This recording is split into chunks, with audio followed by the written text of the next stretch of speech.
This video will guide you through a quick and easy step on how to log into Overwatch 2. So in order to do that, follow these simple steps. First, open up your battle.net launcher. After you open it up, first go ahead and type in your email, and on the next field, type in your password associated with your battle.net account.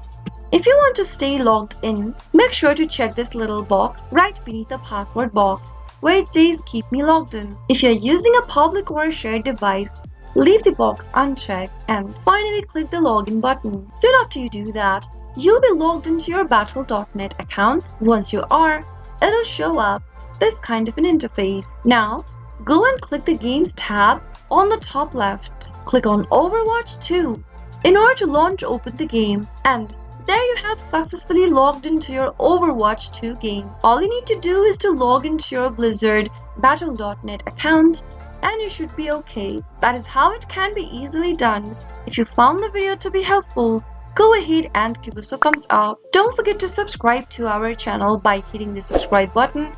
Also press the notification bell so that you'll never miss another upcoming upload from us. I'll see you again with another tutorial video. Goodbye till then.